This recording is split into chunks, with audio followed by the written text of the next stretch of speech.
मास की पूर्णिमा वर्ष 2024 में हमें व्रत कब करना है, स्नान और दान कब करेंगे। जैसे कि अगहन मास की पूर्णिमा का अपने आप में बहुत महत्व है अन्य पूर्णिमा की अपेक्षा। वैसे तो पूर्णिमा तिथि का महत्व अधिक होता ही है क्योंकि इस दिन चंद्रमा अपनी 16 कलाओं से पूर्ण होते हैं और इसीलिए जब चंद्रमा की रोशनी में जल पे पड़ती है और फिर दूसरे दिन हम उस जल से स्नान करते हैं ब्रह्म मुहूर्त में, यानी सूर्य उदय से पहले, तभी उसका फल हमें प्राप्त होता है। तो देखिए, व्रत किस दिन करना है, स्नान और दान किस दिन करना है। यदि आप पहली बार व्रत करना चाहते हैं तो हमें व्रत कैसे शुरू करना है, और यदि आप बिना व्रत किए पूर्णिमा तिथि का फल लेना चाहते हैं, पुण्य फल लेना चाहते हैं, तो क्या हम ऐसा करें कि पूर्णिमा तिथि का पूरा लाभ हमें मिल सके। बहुत सारी बातें पूर्णिमा तिथि अगहन मास की पूर्णिमा से संबंधित इस वीडियो में हम आपके साथ शेयर करेंगे।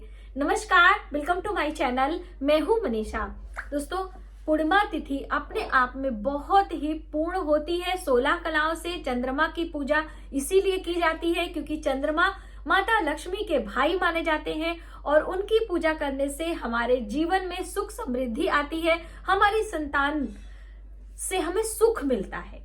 तो इसलिए यदि आप व्रत करना चाहते हैं तो आप अगहन मास की पूर्णिमा से कर सकते हैं। और दोस्तों, ये वर्ष 2024 की आखिरी पूर्णिमा है। इसके बाद फिर आपको नया वर्ष मिल जाएगा। नए वर्ष यानी 2025 में फिर आपको पूर्णिमा मिलने वाला है। अगहन मास की पूर्णिमा का महत्व इसलिए भी बहुत अधिक बताया गया है क्योंकि इस दिन अन्नपूर्णा जयंती भी मनाते हैं। अन्नपूर्णा माता की पूजा भी विधिवत तरीके से की जाती है। जो लोग बहुत लंबे समय से व्रत कर रहे हैं वो लोग इस दिन समापन भी करते हैं और दत्तात्रेय जयंती भी मनाते हैं। तो इसीलिए अगहन मास की पूर्णिमा का अपने आप में बहुत ही महत्व भी है। और सत्यनारायण भगवान की कथा आदि तो आप सुनते ही हैं और सुन भी सकते हैं।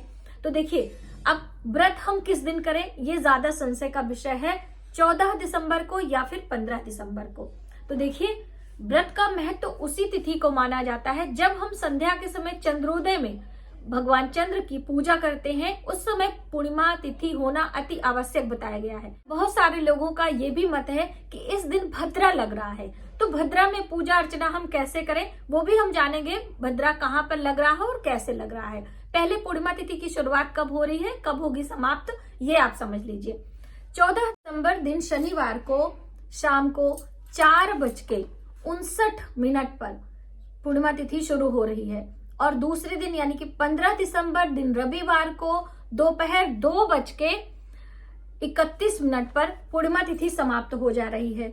तो अब बहुत सारे लोग कहेंगे कि उदया तिथि के अनुसार हम 15 दिसंबर को व्रत करेंगे और बहुत सारे लोग चंद्र व्यापनी तिथि के अनुसार 14 दिसंबर को व्रत करेंगे। लेकिन 14 दिसंबर को व्रत करना आपके लिए ज्यादा हितकर होगा क्योंकि दिन भर हम चतुर्दशी तिथि का व्रत करेंगे और शाम के समय पूर्णिमा तिथि पर यानी चंद्र व्यापनी तिथि का मान्य करना हमारे लिए ज्यादा हितकर होता है। तो 14 दिसंबर को व्रत करते हुए आपको भगवान चंद्र को अर्घ्य देना है और शिव भगवान के निमित्त यदि आप व्रत कर रहे हैं तो भगवान शिव की पूजा करिए। यदि आप भगवान विष्णु के निमित्त पूजा उपासना कर रहे हैं तो आप भगवान विष्णु की पूजा माता लक्ष्मी के साथ में करके माता लक्ष्मी से अपनी मनोकामनाएं बोल सकते हैं। चंद्रमा की पूजा बहुत ही महत्वपूर्ण होती है। जैसे मैंने आपको पहले ही बताया कि माता लक्ष्मी के सहोदर भाई माने जाते हैं, इसलिए उनकी पूजा से आपके घर में सुख समृद्धि आती है।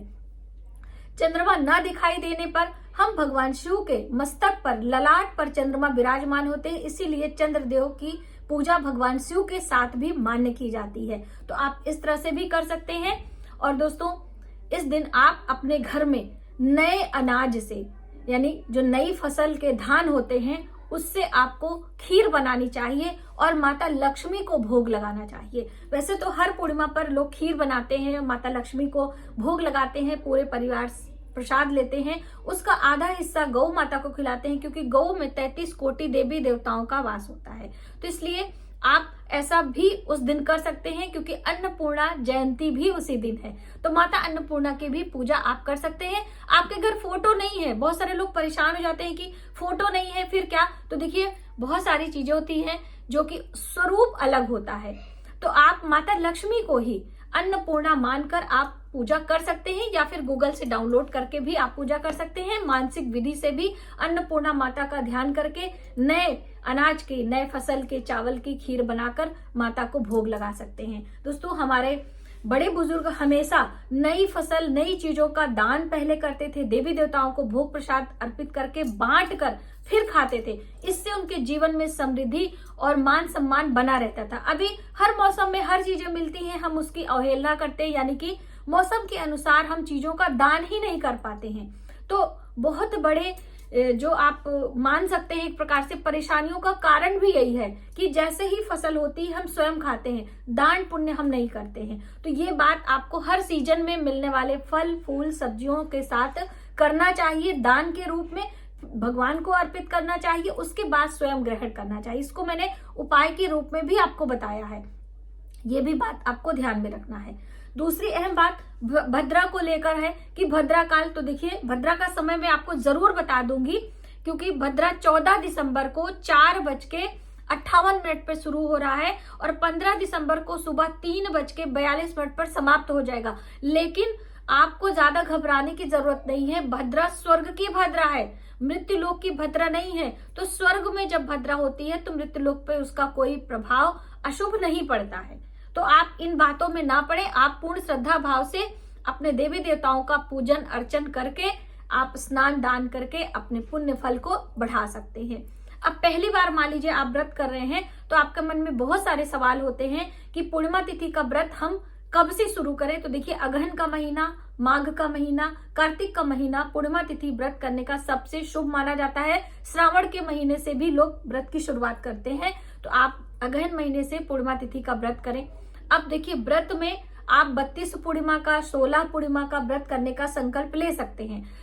वैसे तो पूर्णिमा तिथि पर नमक नहीं खाते हैं, नमक का त्याग किया जाता है, चाहे आप भगवान विष्णु के निमित्त कर रहे हो या फिर भगवान शिव के निमित्त कर रहे हो। लेकिन देखिए, यदि हमारा स्वास्थ्य ही अच्छा नहीं है, आपका बात करें शुगर पेशेंट है, आप बात करें बीपी आपकी लो हो जाती है, ऐसे में अगर आप नमक का त्याग करेंगे और मीठा खाएंगे तो आपकी तबीयत खराब हो जाएगी और आप कोई भी पूजा पाठ कुछ भी नहीं कर पाएंगे। एक्स्ट्रा आपके परिवार के लोग आपको लेकर परेशान होंगे। तो ऐसे में आप बिना व्रत किए भी पूजा उपासना करके, जब तक आपका व्रत नहीं होता है आप जल फल लेकर पूजा करें, उसके बाद साधारण सात्विक भोजन भी ले सकते हैं। यदि आपका दिल नहीं मानता है तो आप एक समय रात्रि के समय नमक खाकर भी सात्विक भोजन लेकर व्रत कर सकते हैं। ऐसा भी मान्य होता है, यदि आपका शरीर स्वस्थ नहीं है तो दिन में फलाहार की चीजें जल फल लेकर भी व्रत कर सकते हैं। देखिए, स्वास्थ्य को सर्वोपरि रखकर सारे नियम हमारे ऋषि मुनियों ने हम लोगों के लिए बनाए हैं, जिससे कि हमारा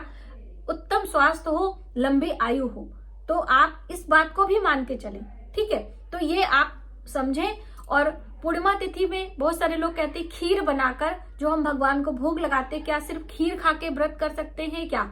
तो कर सकते हैं, लेकिन बहुत सारे, जैसे कि देवी भागवत पुराण में ऐसा बताया गया है कि हमें सूर्यास्त के बाद दूध से बनी चीजों का सेवन कम करना चाहिए या बिल्कुल करना ही नहीं चाहिए। हम देवी देवताओं को भोग प्रसाद लगाएंगे लेकिन स्वयं नहीं खाएंगे। आप लगाएं, परिवार में बांटें, लेकिन जब व्रत कर रहे हैं तो आप उस चीज का त्याग करें, तब आपका व्रत ज्यादा सफल होगा। तो ये मैं एक प्रकार से आपको सीक्रेट बता रही हूँ कि सूर्यास्त के बाद कभी भी आप एक वचन ले लें कि सूर्यास्त के बाद दूध से बनी चीजों का सेवन ना करें।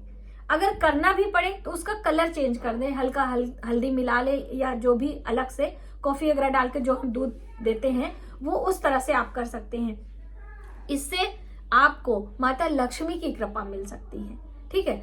आपको मैं बताना चाहूंगी कि हम लोग भी बहुत दिनों तक तो बिल्कुल भी सेवन नहीं किया, लेकिन अब धीरे धीरे तक जब जैसे बच्चे बड़े हो गए, सेटल हो गए, तो अब धीरे धीरे कहीं शादी ब्याह में जाते हैं तो खा लेते हैं, लेकिन वैसे जल्दी से दूध तो बिल्कुल कभी पीते ही नहीं है शाम को सूर्यास्त के बाद, ठीक है। इससे आपकी सेहत भी अच्छी रहती है और आपके घर में माता लक्ष्मी की कृपा भी बनी रहती है। अब अगला सवाल है कि हम भगवान विष्णु की पूजा कब करें, पहले दिन या फिर दूसरे दिन? तो देखिए, दोनों ही दिन, 14 दिसंबर या 15 दिसंबर दोनों ही दिन कर सकते हैं, लेकिन जिस दिन हम व्रत कर रहे हैं उस दिन हमारे लिए ज्यादा हितकर होगा। तो यदि आप सत्यनारायण भगवान की कथा सुनना चाहते हैं तो अपने घर में पुरोहित बुलाकर, मंडप सजाकर पंजीरी, पंचामृत, फल ये सब सुन सकते हैं, या फिर आप स्वयं से भी, बहुत सारी बहनें पूछती हैं कि दीदी हम जो सत्यनारायण भगवान की कथा होती है स्वयं सुन सकते हैं। तो बिल्कुल, जैसे कि आपने 32 पूर्णिमा का व्रत संकल्प लिया है तो हर पूर्णिमा तिथि पर विधिवत तरीके से आप चौकी लगाकर भगवान विष्णु की प्रतिमा रखकर और पंजीरी वगैरह बना सके तो बनाए। सिर्फ पंचामृत और फलों का भोग लगाकर भी स्वयं से कथा पढ़ें। 5 कथा है, यानी कि जो सत्यनारायण भगवान की पुस्तक है उसमें 5 छोटी छोटी कथाएं हैं, 5 कथा पढ़ना है, फिर सत्यनारायण भगवान की आरती करनी है और प्रसाद को वितरण करना है। लेकिन अनाज का प्रसाद उसमें होता है, यानी सवाया की संख्या में गेहूं का पंजीरी बनता है, चावल का, तो वो आप स्वयं ना लें। सिर्फ पंचामृत और फल लेकर आप इस तरह से व्रत करके आखिरी पूर्णिमा पर, जब आपका आखिरी पूर्णिमा होगा तब आप विधि विधान से पुरोहित बुलाकर व्रत करें, व्रत का उद्यापन करें और भगवान सत्यनारायण की कथा सुने। इस तरह से भी आप पूर्णिमा तिथि का व्रत कर सकते हैं। दोस्तों कहते हैं कि पूर्णिमा तिथि का व्रत करने से हमारे घर में सुख शांति और संतान संबंधी कोई भी समस्या हो उसका भी हल मिलता है। और इस दिन वस्त्रों की हम बात करें, जैसे कि पवित्र नदियों में स्नान करने का है, तो हम पवित्र नदियों में स्नान करने नहीं जा सकते हैं तो घर में भी पवित्र नदियों का जल स्नान वाले जल में मिलाकर हम स्नान करें। लेकिन ये गलती आप ना करें कि आप गर्म जल में, जैसे सर्दियों का मौसम है तो ज्यादातर लोग गर्म पानी से स्नान करते हैं, तो गर्म पानी में कभी भी गंगा जल वगैरह नहीं मिलाया जाता है। पवित्र नदियों का जल हमें नहीं मिलाना चाहिए, इससे आपको उसका दोष भी लग सकता है। इसलिए आप साधारण जल में गंगा जल मिलाकर स्नान करें। यदि आपका तबीयत वगैरह खराब है तो आप साधारण जल से नहाकर ऊपर से गंगा जल का छींटा भी लगा सकते हैं, ठीक है। तो इसलिए आप गर्म जल में गंगा जल न मिलाएं। जो लोग पूरे माघ में स्नान करने का नियम लेते हैं उनको भी इस बात का ध्यान रखना है कि हमें गर्म जल में गंगा जल नहीं मिलाना चाहिए। वैसे तो गर्म जल से स्नान ही नहीं करना चाहिए, आपकी स्किन के लिए अच्छा नहीं होता है, लेकिन अभी मजबूरी है, बहुत सारे लोगों को आदत लग जाती है।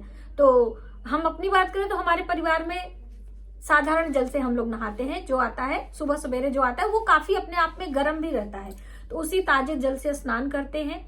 यदि आपको कहीं दर्द है, फीवर रहता है, तो देखिए अब तब इन बातों का हमें ध्यान नहीं रखना चाहिए। बुजुर्गों के लिए, बच्चों के लिए और जो लोग अस्वस्थ हैं उनके लिए कोई नियम नहीं होता है किसी भी प्रकार का। आप कुछ भी करें आपके लिए सारे दोष माफ होते हैं, क्योंकि आप अस्वस्थ हैं, आप बुजुर्ग हैं, आप बच्चे हैं, है ना। नियम तो उनके लिए है जो लोग स्वस्थ हैं। तो आप इस बात को भी साथ साथ में समझते चलिए, वरना बहुत सारे लोग कहते हैं कि मैडम हमेशा ऐसा नियम बता देती हैं कि हम कर ही नहीं पाते। तो देखिए हम ये नियम नहीं बता रहे, हमारे बड़े बुजुर्ग बता कर गए हैं और उनको हमें फॉलो करना है, ठीक है। और अब पूर्णिमा तिथि का व्रत करे बिना भी आप लाभ कैसे ले सकते हैं कि सुबह सवेरे आप पवित्र जल से स्नान करके वस्त्र रंगीन काले नीले, जैसे मैंने अभी काला है तो काला बेस होना चाहिए, यानी कि काला नहीं पहनना है, लाल पीला पहन के ऊपर से स्वेटर शॉल, ज्यादातर काले होते हैं तो वो आप ओढ़ सकते हैं। दूसरा, पीले पुष्प, पीले रंग की मिठाइयों का भोग भगवान विष्णु को, भगवान शिव के मंदिर शिवालय जाकर 1 लोटा जल, मिश्री और अक्षत और पुष्प मिलाकर यदि भगवान शिव के मंदिर में आप चढ़ा कर आते हैं, फिर आप अपने दिनचर्या में लग जाते हैं। इससे भी पूर्णिमा तिथि का लाभ आपको मिलता है। एक दीपदान आप कर सकते हैं संध्या के समय, ठीक है। तो इस तरह से भी आप पूर्णिमा तिथि का लाभ लें। तो आज की वीडियो में आपने जाना कि अघन मास की पूर्णिमा का महत्व और व्रत हमें कैसे करना है। 14 दिसंबर या फिर 15 दिसंबर को कैसे करें हम दान और स्नान। मिलते हैं एक नई जानकारी के साथ नए वीडियो में, तब तक आप अपना अपने परिवार का ख्याल रखें। जय माता दी।